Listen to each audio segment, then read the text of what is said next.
Hallo zu einer neuen Folge Reptil TV. Hier mein Intro-Tierchen, ein Panther-Chamäleon, Fucifer pardalis, ein wunderhübsches Männchen. Das Panther-Chamäleon gibt mir genau den perfekten Einstieg zu unserem heutigen Thema. Ihr kennt vielleicht oder ihr kennt bestimmt alle die Storys, ein Chamäleon verfärbt sich so wie der Hintergrund. Ne? Also ich heb das jetzt hier vor mein schönes Reptil TV T-Shirt, dann müsste der schwarz werden rein theoretisch, laut Volksverdummungsweisheit, ne, sozusagen. Aber ihr als Terrarianer wisst alle, völliger Quatsch. Chamäleon nimmt natürlich nicht die Farbe seiner Umgebung an, sondern der kann sich verfärben, aber nur nach Laune. Ne? Also hat mit Hintergrund oder Umgebung gar nichts zu tun, wie der sich verfärbt. Und das sind so die Nicht-Terrarianer-Weisheiten. Es gibt aber auch Terrarianer-Weisheiten. Ne? Also es gibt Gerüchte, die halten sich eisern in der Terroristik. Irgendwelche alten Ammenmärchen, die man sich seit 10, 20, 30 Jahren erzählt. Also wo ich angefangen habe, hat man sich das schon erzählt. Und das erzählt man sich heute noch. Und die sind ebenso alle grottenfalsch. Ne? Und diese alten, falschen Terrarianer-Weisheiten, die wollen wir heute besprechen. Die Weisheit Nummer 1 ist, man soll die Schlangen nicht im Terrarium füttern, weil sonst werden sie aggressiv oder werden nicht zahm, weil sie denken immer, wenn das Terrarium aufgeht, denken sie, es kommt Futter und würden einen beißen. Ja. Ich habe jetzt mal, also ihr wisst, dass wir hier die Jungtiere in diesen Boxen großziehen. Das soll jetzt mal symbolisch das Terrarium sein. Wenn wir füttern, gehen wir hin, die ist in ihrem Versteck. Wir legen die, zum Beispiel wenn wir tot füttern, legt man das Futtertier oben drauf auf die Box. Oder füttert man lebend, kommen wir mit der Pinzette, die Schlange riecht das Beutetier und schlägt das Beutetier, erwürgt es und frisst es. Ne? So machen wir das und so würde ich euch das auch absolut empfehlen. Ja? Also füttert eure Schlangen im Terrarium. Die Schlangen sind nicht völlig blöd. Die denken nicht jedes Mal, wenn das Terrarium aufgeht, kommt ein Beutetier. Die können schon unterscheiden, kommt der Pfleger, hantiert im Terrarium oder kommt ein Futtertier. Ne? Nach dieser alten Methode, nicht im Terrarium, heißt es, man nimmt das Tier, hier habe ich jetzt mal einen Super Crevel Spider genommen, blöderweise ist in der Häutung jetzt schlechte Vorbereitung von mir, dass ich ein Tier erwische, das in der Häutung ist, aber egal. Nach diesem alten Ammenmärchen heißt es, ich nehme das Tier aus seinem Versteck raus, mache es in irgendein Karton, in eine Box, in was weiß ich was und fange an, da drin das Tier zu füttern. Das Einzige, was ich gemacht habe, ich habe dem Tier jetzt jede Menge Stress zugefügt. Ne? Ich habe den aus seinem Versteck rausgeholt, ich mache ihn in irgendeine Kiste, lege ihn rein und fange in dieser Kiste das Füttern an. Ja?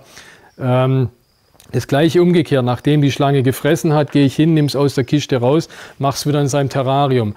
Hat er wieder Stress. Ja? Das ist wirklich nur Stress für das Tier. Also lasst es. Füttert eure Schlangen im Terrarium. Da fühlen sie sich wohl, da haben sie ihr Versteck. Ne? Da gebt ihr das Futtertier rein. Ihr könnt es mit der Pinzette hinhalten oder ihr könnt es einfach im Terrarium freilassen. Und eure Schlange wird euch deswegen nicht öfters oder weniger beißen. Ja? Das Einzige vielleicht, wenn ihr wirklich mit den Mäusen hantiert habt oder der Raum schon nach Mäuse riecht, ja, wenn ihr dann erstmal ins Terrarium langt zu eurer Schlange, weil ihr noch irgendwas machen wollt und alles riecht schon nach Maus, dann ist natürlich die Schlange, die hat ja die Witterung aufgenommen, ist die auf Beute aus und ihr langt hinein, dann könnte es womöglich passieren, dass die euch beißt. Ja. Aber wenn ihr ganz normal, es ist kein Futtertag, ein ganz normaler Tag, ihr langt ins Terrarium rein, wollt eure Schlange meinetwegen rausnehmen, wollt sie anschauen, was weiß ich was machen, deswegen beißt die euch nicht in die Hand, die kann das schon unterscheiden, ob ihr füttert oder ob ihr die hantiert. Ja. Also alte Weisheit, Schlange raus aus dem Terri, vergesst die, füttert bitte eure Schlangen im Terrarium. Ja, sowieso, wenn ihr die Tiere einzeln haltet, dann sowieso. Wenn ihr mehrere Tiere im Terrarium habt, dann wird es gleich ein wenig schwieriger. Aber das ist nochmal ein anderes Thema, weil generell mehrere Tiere im Terrarium ist eh nicht besonders gut. Das müsste man nochmal extra diskutieren. Die zweite alte Binsenweisheit, die ich schon immer hören kann, ist das Temperaturgefälle. Ja? Also ich habe so oft Leute, die sagen, naja, wenn ich die, zum Beispiel gerade mittlerweile heizen ja viele mit Heatpanels, naja, wenn ich das Heatpanel in die Mitte vom Terrarium mache, dann ist ja alles gleich warm, ne, im Terrarium. Ja? Das ist ja auch das Tolle an den Heatpanels, dass sie eine relativ gleichmäßige Temperatur machen. Früher hat man viel mit so Strahlern, Reflektoren beheizt. Dann hat man natürlich eine etwas unterschiedliche Temperatur, weil unterm Strahler ist es heißer wie ein Stück außerhalb vom Lichtkegel. Das muss man sehen wie Sonne und Schatten sozusagen. Ja. Aber wenn euer Terrarientier eine Temperatur von 30 Grad will, dann will der 30 Grad und dann will der die nicht auf der einen Seite vom Terrarium, will auf der anderen Seite 25 Grad, dann will euer Terrarientier 30 Grad im ganzen Terrarium. Ja? Und wenn ihr euch mal in der Natur überlegt, geht ihr nach Afrika, wenn es hier 30 Grad hat, dann hat es einen halben Meter weiter auch 30 Grad. Ja? Also die 30 Grad hat es überall. Und so müsst ihr euer Terrarium auch beheizen. Also vergesst es von wegen Temperaturgefälle. Ich habe hier 30, hier 25. Die Luft im Terrarium soll 30 Grad, 28 Grad, was weiß ich was haben. Natürlich gibt es für viele Terrarientiere Sonnenplätze. Ja? Wenn ich einen Sonnenplatz bauen will, sei es jetzt also für Schlangen weniger, aber für Echsen oder für Schildkröten, dann mache ich einen Sonnenplatz. An dem Sonnenplatz hat es dann vielleicht 40 Grad, ne? So wie in der Natur auch. Bin ich in der Sonne, hat es 40 oder gar 45 Grad. Ja? Dann ist das ein Sonnenplatz. Aber dann hat es immer noch an der kühlen Stelle vom Terrarium immer noch die 30 Grad oder 28 Grad, die ich haben will in meinem Terrarium. Ja? Also bitte vergesst es mit irgendwelche Heizungen ungleich anbringen, damit es im Terrarium ungleich zwischen 25 und 30 Grad habt. Ihr habt eine Wunschtemperatur. Wie gesagt, bei ganz vielen Terrarientieren ist das irgendwas um die 30 Grad und die soll es überall haben und ihr braucht da kein Gefälle von rechts nach links oder sowas. Das ist völliger Quatsch. Dann habt ihr einfach kein gutes Klima im Terrarium, wenn ihr das macht. Vor 20, 30 Jahren bei uns hier in Deutschland haben wir relativ schlecht gezüchtete Terrarientiere, würde ich mal sagen. Ne? Also in der damaligen Ex-DDR, die haben wirklich toll gezüchtet, viel gezüchtet. Und wir hier im Westen, in Westdeutschland, waren wirklich die lausigsten Züchter.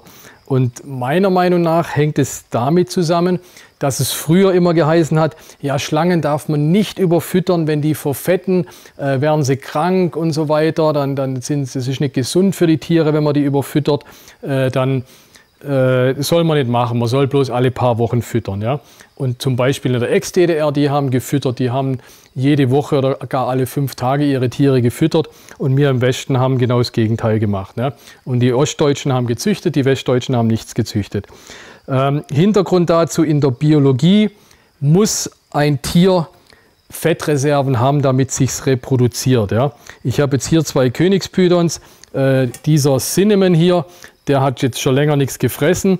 Der ist dünn, der ist ungefähr gleich lang wie der andere hier, aber viel, viel dünner, ne, wenn man sich den anschaut. Der hat einfach keine Fettreserven. Mit diesem Weibchen brauche ich gar nicht probieren zu züchten. Das ist ein Butter Circle Weibchen hier. Die frisst super, die ist schön dick und rund. Die ist jetzt genau richtig zur Zucht. Kann ich zur Zucht nehmen, die hat jede Woche gefressen. Die ist genau richtig zum Züchten. Ja.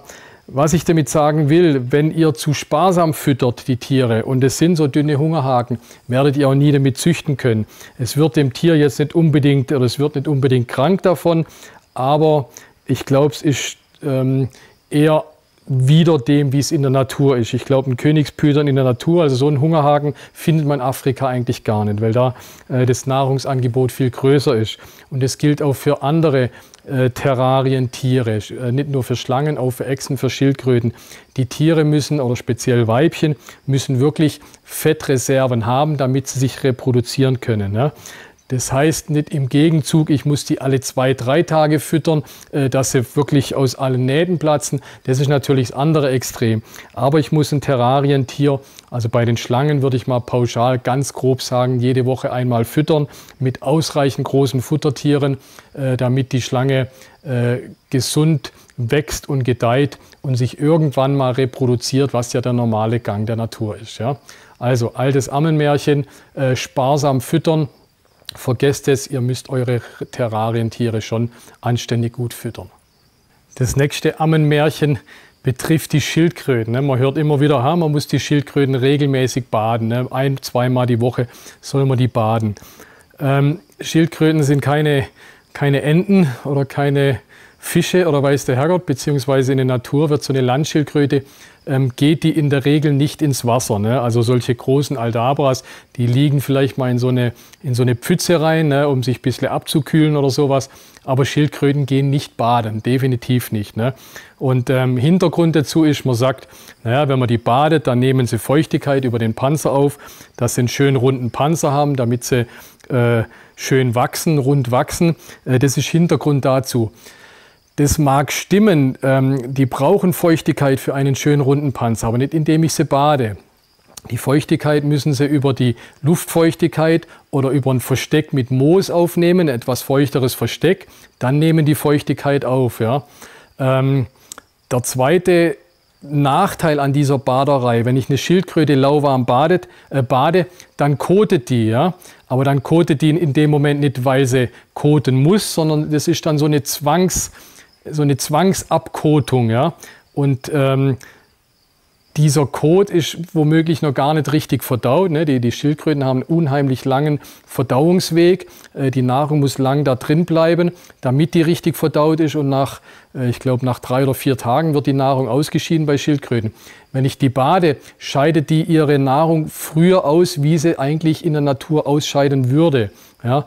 Was eben für die Gesundheit der Tiere überhaupt nicht gut ist. Die will in dem Moment, die will weder baden, noch will sie koten. Ja? Und das gilt für die ganz normale Haltungszeit, und das gleiche Gerücht geht auch rum, vor der Winterruhe soll man sie baden, damit sie koten. Also vergisst auch dieses Baden vor der Winterruhe. Auch da will die Schildkröte weder baden noch koten, da will sie einfach ihre Ruhe haben. Ja? Also keine Schildkröten baden. Wenn eine Schildkröte Wasser will, geht sie ans Wasser. Wenn eine Schildkröte einen feuchten Platz will, geht sie in das feuchte Versteck. Das müsst ihr natürlich anbieten. Und dann geht es der Schildkröte absolut gesund, aber sie ist keine Ente und will nicht in den Teich. Das nächste Ammenmärchen betrifft hier Mehlwürmer und Zophobas. Man erzählt sich immer, ja, Mehlwürmer, Zophobas, bevor man sie verfüttert, muss man die Köpfe zerdrücken. Also ich muss sagen, das habe ich früher auch erzählt meinen Kunden. Das geht so rum, die Beißwerkzeuge von den Mehlwürmern oder Zophobas, die Beißwerkzeuge werden so stark, so hart, wenn die Reptilien diese essen, dann können die im Magen sich durch den Magen durchbeißen, die Mehlwürmer wie Zophobas. Ne? Ist auch definitiv Quatsch. Was ich kenne, oder generell, Würmer sind keine besonders gesunde Nahrung für die meisten Terrarientiere, weil sie relativ fett sind, relativ viel Phosphor haben. Es ist nicht unbedingt eine gesunde Nahrung. Und an den Zophobas habe ich schon erlebt, habe ich manchmal den Eindruck, dass die Terrarientiere sich fast überfressen. Ich weiß es nicht, schmecken die Zophobas so gut oder irgendwas? Also ich habe schon Badergaben erlebt, die haben gar nicht aufgehört mit Zophobas fressen und irgendwann haben sie es einen Tag später wieder ausgewürgt oder sowas oder einen Teil davon, weil sie sich wirklich dran überfressen haben. Das ist definitiv wahr, aber dass die Mundwerkzeuge sich durch den Magen fressen, ist definitiv falsch. Blöderweise haben wir uns jetzt vorher überlegt, zum Selbsttest soll ich diesen Selbsttest antreten. Also ich mache das jetzt mit einem Mehlwurm, nicht mit einem Zophobas. Also hier habe ich einen Mehlwurm in meiner Hand. Jetzt ist eine Hund. Den werde ich jetzt hier zum Test essen. Schlucken, brauche einen Moment, er ist weg. Ich bin mir sicher, der frisst sich jetzt, oder ich hoffe, er frisst sich jetzt nicht durch meinen Wagen. Also sollte ich jetzt hier vor euren Augen hier irgendwie plötzlich hier aus dem Bauch bluten oder weiß der Herrgott was, dann war meine Angabe falsch. Aber ich bin mir sicher, das wird nicht passieren. Schmecken tut er auch gar nicht mal schlecht, bisschen komisch. Also weder Mehlwürmer noch Zophobas fressen sich durch den Magen. Könnt ihr selber essen, ohne die Köpfe kaputt zu machen, beziehungsweise dürft dann eure Terrarientiere verfüttern. Es wird nichts passieren. Wie gesagt, abgesehen davon, dass es generell kein übermäßig gesundes Futter ist. Was viele Einsteiger-Terrarianer verwirrt, ist die Angabe, wenn ihr euch ein Tier kauft, müsst ihr unbedingt Quarantäne machen. mir ging es genauso, als ich angefangen habe. Man muss sich bewusst sein, wenn ein Terrarianer sein erstes Tier kauft, fragt er sich ja, wieso Quarantäne machen. Eine Quarantäne ist ja, damit ich keine anderen Tiere im Prinzip anstecke, ne? Oder damit ich mir nichts einschleppe in meinen Bestand. Habe ich nur ein Tier, setze ich das Tier ja sowieso einzeln, also habe ich in dem Falle ja eine Art Quarantäne in meinem Terrarium. Ja? Also wenn ihr euer erstes Terrarientier habt, vergesst ein bisschen von wegen Quarantäne. Ihr habt ja dann schon eine Art Quarantäne.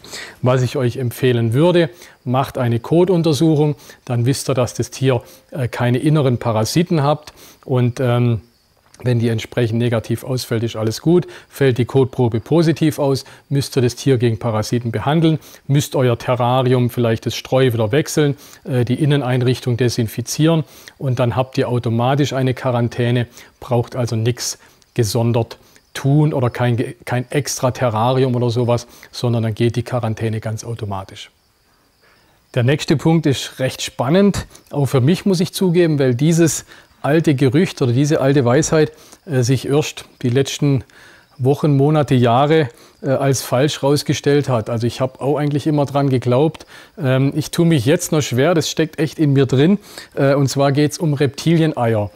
Man sagt immer, ein Reptilienei darf nicht gedreht werden. Ne? Also das, was oben ist, muss oben bleiben. Ne? Wenn hier, macht da Kreuzchen eigentlich drauf, ne? Damit oben bleibt.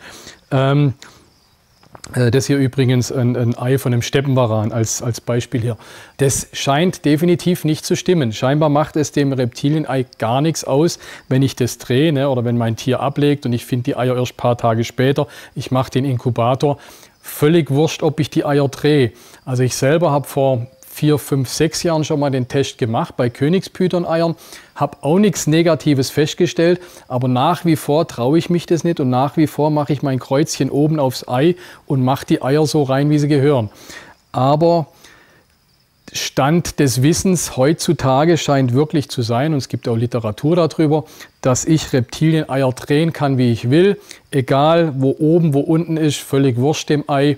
Es schlüpft definitiv oder trotz alledem ein gesundes Jungtier aus dem Ei raus, solange es ein gesundes Ei ist. Ja. Einzige Einschränkung, die ich da hinzufügen will, vielleicht generell das Handling von dem Ei kann dem schaden oder irgendwelche Erschütterungen, Stöße. Also zum Beispiel, wenn man einen Brutapparat hat, glaube ich nach wie vor ist es wichtig, dass es ein stabiler Tisch ist und nicht irgendein Tisch, wo bei jedem Vorbeilaufen rüttelt und wackelt. Ich glaube, dass das in dem Ei negativ sein kann oder vielleicht das für den Embryo Stress auslösen kann. Das Handling an sich, ne? Aber oben, unten, rechts, links ist völlig wurscht bei den Eiern, wie ihr die reinlegt. Könnt ihr drehen, könnt ihr machen, könnt ihr tun, schadet dem Ei definitiv nichts. Das nächste Ammenmärchen betrifft die grünen Leguane und die Warane und andere Großechsen. Da hört man immer wieder, wenn der mit dem Schwanz schlägt, der kann einem den Arm brechen oder wenn der dich im Gesicht trifft, dann platzt dir die Haut auf und weiß der Herrgott was über das Schwanzschlagen alles berichtet wird. Das wäre wie eine Peitsche und was weiß ich. Klar, wenn der mit dem Schwanz mir wirklich mich im Gesicht treffen würde, dann habe ich wahrscheinlich einen roten Striemen auf der Backe. Also ich kann jetzt hier eigentlich keinen Selbsttest machen, weil der das jetzt nicht machen wird. Aber definitiv bricht da weder ein Arm noch platzt die Haut auf noch irgendwas. Ja, das wird ein bisschen wehtun und das war's damit. Ne? Also der Schwanz eines Leguans oder eines Warans oder einer Großechse ist sicherlich nicht das gefährliche Teil daran. Gefährlicher ist das Maul. Ne? Ein grüner Leguan in der Größe, der kann ordentlich zubeißen. Je nachdem, wo er hinbeißt, oder ich habe schon Aufnahmen gesehen, wo jemand ins Gesicht gebissen wurde von einem grünen Leguan. Das kann ernsthafte Unfälle geben. Aber der Schlag eines Schwanzes vom Leguan, das ist definitiv nichts, wovor ich mich oder wovor ihr euch fürchten müsst. Da wird nichts großartig passieren dabei. Das nächste Ammenmärchen habe ich mehr oder weniger hier auf dem Arm. Upsa. Sie hat mich. Es geht um die Größe der Terrarientiere. Es gibt eine alte Weisheit, die Terrarientiere oder die Reptilien passen sich der Größe des Terrariums an. Das würde heißen, dieser Prügel hier hatte ein riesengroßes Terrarium. das Mager vielleicht auch gehabt haben. So, Mager vielleicht auch gehabt haben. Aber egal wie groß das Terrarium ist, der wird so groß, ein Tigerpython. Wenn ich den entsprechend gut fütter, wird ein Tigerpython so ein Riesenprügel, egal wie groß das Terrarium ist. Ich kann mich erinnern, ich glaube, ich habe die Story schon mal erzählt. Zu DDR-Zeiten kam ich mal zu einem Züchter, der hat Tigerpythons gezüchtet. Die Terrarien, die waren vielleicht so 1 Meter auf 1 Meter oder vielleicht auch 1,50 Meter auf 1 Meter. Also die waren unheimlich klein. Und in diesem 1,50 Meter auf 1 Meter Terrarium waren solche riesen Tigerpythons gelegen. Ne? Also die haben sich überhaupt nicht darum gekümmert, dass die Terrarien so klein sind. Die haben da drin gelebt, die wurden da drin sehr gut gefüttert und die haben sich da drin vermehrt. Also völlig egal, wie groß das Terrarium ist. Die Terrarientiere werden so groß, wie sie wollen. Die Fütterung ist das einzig Ausschlaggebende, was hier eine Rolle spielt. Und als gutes letztes Ammenmärchen kursiert immer das Gerücht, eine Schlange erst füttern, wenn sie gekotet hat. Ne? Kommt, glaube ich, auch aus ganz alten Terrarianer-Zeiten, dass eine Schlange frisst und bei jedem Mal fressen koten muss. Ne? Und es gibt tatsächlich, ich glaube heutzutage sogar noch Terrarianer, die warten drauf, bis ihr Tier gekotet hat, bis sie es wieder füttern. Das arme Tier tut mir mal leid. Ich stelle mir vor, wenn ich jedes Mal nur was zum Essen kriegen würde, wenn ich aufs Klo gehe, das wäre ein hartes Leben. Ne? Und ich glaube, den Schlangen geht es genauso. Ein gutes Beispiel dafür hier ist der Blutpython. Wenn ihr den mal anschaut, Blutpython generell sehen so aus, wie wenn sie kurz vorm Koten wären. Ne? Die haben immer so vor der Kloake so eine Verdickung an Kot. Also ich glaube, der Blutpython, wenn der in so einen Haushalt kommt, mit dieser Einstellung, dem geht es ganz schlecht. Der kriegt alle 4 Wochen wahrscheinlich nur was, weil die koten entsprechend selten oder die halten den Kot relativ lang zurück. Also liebe Terrarianer, vergesst diese alte Weisheit von wegen nur füttern, wenn das Tier gekotet hat. Füttert euer Tier, wenn es Hunger hat, beziehungsweise die meisten Schlangen füttert man einmal in die Woche. Und das Tier kotet, wenn es koten muss. Wenn es nicht kotet, muss er nicht koten. Auch völlig scheißegal im wahrsten Sinne des Wortes. Aber füttert eure Tiere regelmäßig, egal ob gekotet oder nicht.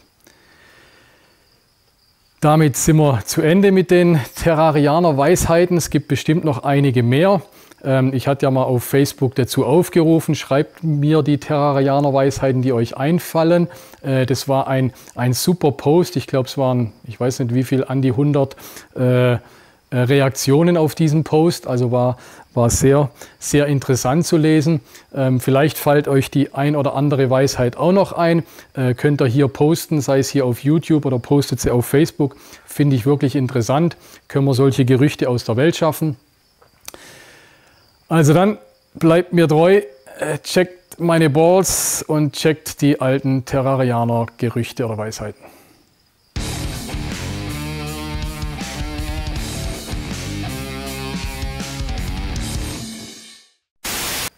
Okay. Komm mal. Frisur sitzt. Soll ich mich beeilen oder geht's? Ist okay, wenn du dich beeilst. Mach mal Ei. Ei. Nee, wir wollten nur die Mama versäckeln, weißt du? Für die Outtakes wieder, verstehst du? Ei.